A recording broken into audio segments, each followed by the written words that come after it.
do you think that the United States and the UK had the right to invade Afghanistan? What gives any political entity, a country, a right to exist in a sense, as a political entity?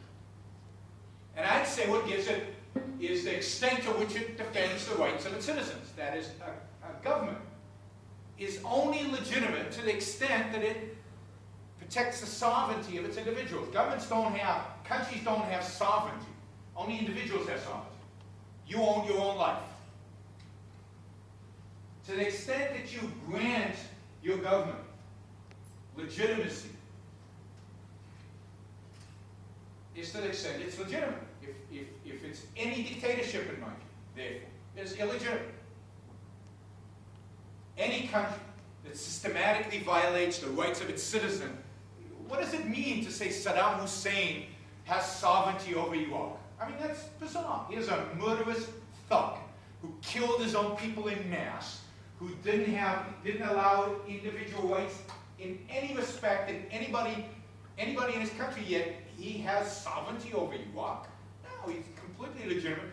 Anybody could have invaded it and got rid of him, and it would have been completely legitimate.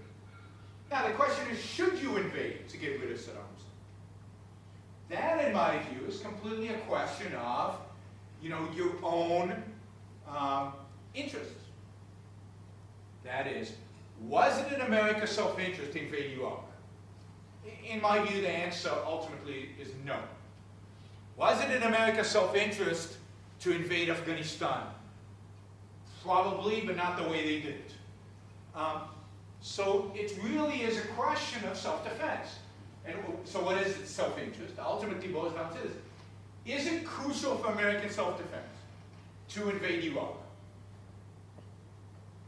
If the answer is yes, then you invade it. If the answer is no, then you don't invade. The legitimacy, the sovereignty of Iraq is irrelevant to the question. Now, if you're talking about France, then there is a question of sovereignty, because it is a legitimate government.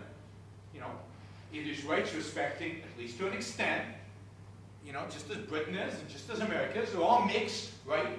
They're not pure, but they're all mixed. But look, I can see by your face that you disagree. But if you think that France, or take the UK, that the UK or France, on the same scale of rights violation as Iraq is, then you're completely detached from reality. Where's the line there? Well, the line, in my view, the line is the four characteristics of a state.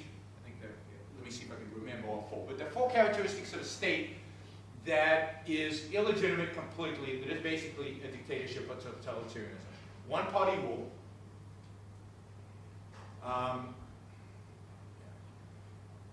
Whether you have, the most important one in my view is whether you have censorship or not, freedom of speech, and to the extent to which it is applied.